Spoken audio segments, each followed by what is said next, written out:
Hi friends, ഇന്ന് നമുക്ക് നല്ല ടേസ്റ്റി ആയിട്ടുള്ള ബീഫ് ചമ്മന്തിപ്പൊടി തയ്യാറാക്കുന്നത് എങ്ങനെയാണെന്ന് നോക്കാം.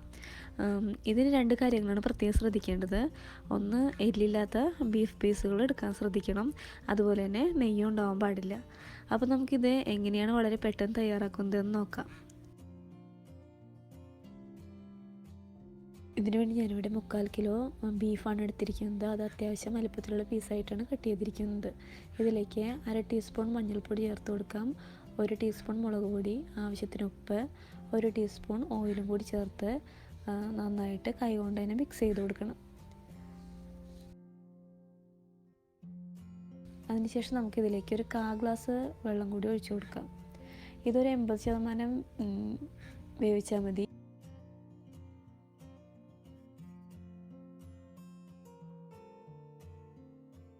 ഇത് നമ്മൾ വേവിച്ചെടുത്ത ബീഫ് പീസുകളാണ്. വെള്ളം ഉണ്ടെങ്കിൽ നന്നായിട്ട് വറ്റിച്ചെടുക്കാൻ ശ്രദ്ധിക്കണം.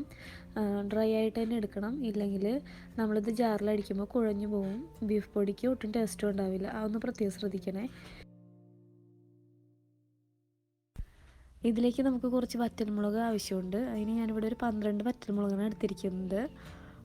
ഇത് നമുക്കൊന്ന് വറുത്തെടുക്കണം. ഇത് ബീഫ് പീസുകളിൽ ഇട്ട് ഒന്ന് അടിച്ചെടുക്കേണ്ടതാണ്.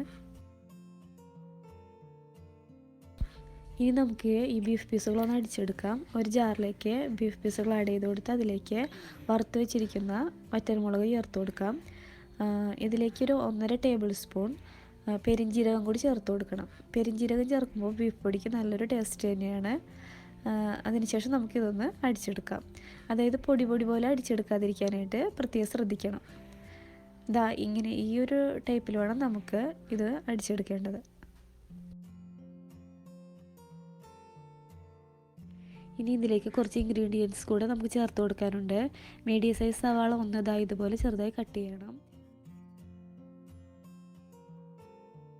ഇഞ്ചി വെളുത്തുള്ളി പേസ്റ്റ് 2 ടേബിൾ സ്പൂൺ,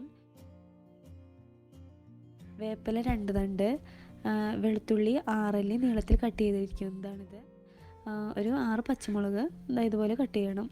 പിന്നെ നമുക്ക് ഇതിലേക്ക് പൊടികൾ ആവശ്യമായിട്ടുള്ളത് 1.5 ടേബിൾ സ്പൂൺ മല്ലിപ്പൊടി, 1/4 ടീസ്പൂൺ മഞ്ഞൾപ്പൊടി, 1.5 ടേബിൾ സ്പൂൺ മസാലപ്പൊടി, 3/4 ടീസ്പൂൺ കുരുമുളക് പൊടി, 1/2 ടീസ്പൂൺ മുളക് പൊടി.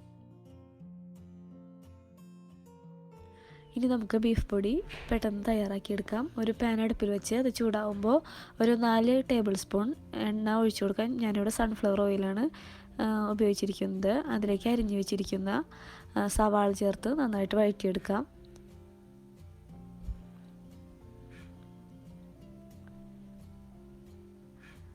ഇതിൻ്റെ കളറൊന്ന് ചേഞ്ച് ആയിട്ട് വരുമ്പോഴത്തേക്കും നമുക്കിതിലേക്ക് ഇഞ്ചി വെളുത്തുള്ളി പേസ്റ്റ് കൂടെ ആഡ് ചെയ്ത് കൊടുക്കാം.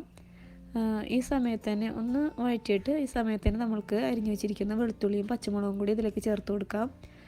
അപ്പോൾ എല്ലാവരും നന്നായിട്ടൊന്ന് മുരിഞ്ഞ് കിട്ടിക്കോളും. നല്ലതുപോലെ മുരിഞ്ഞ് വന്നിട്ടുണ്ട്. നമുക്കിതിലേക്ക് ഈ ടൈമിൽ വേപ്പില കൂടെ ചേർത്ത് കൊടുക്കാം. ഈ സമയത്ത് നമുക്ക് എടുത്തു വെച്ചിരിക്കുന്ന പൊടികളും കൂടെ ചേർത്ത് നന്നായിട്ട് വഴറ്റാം.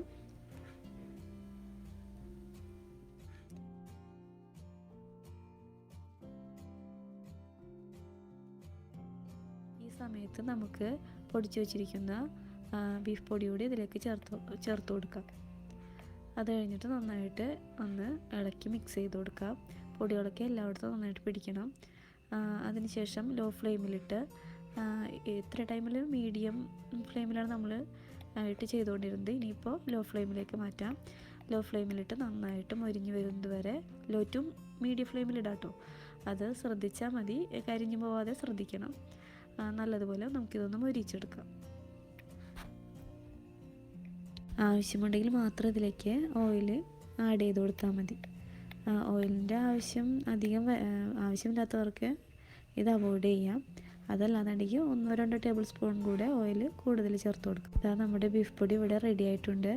നല്ല സൂപ്പർ ടേസ്റ്റാണ്. ഇതിനെ എല്ലാവരും ട്രൈ ചെയ്യണം. മക്കൾക്കൊക്കെ ഇത് വളരെ ഇഷ്ടമാവും.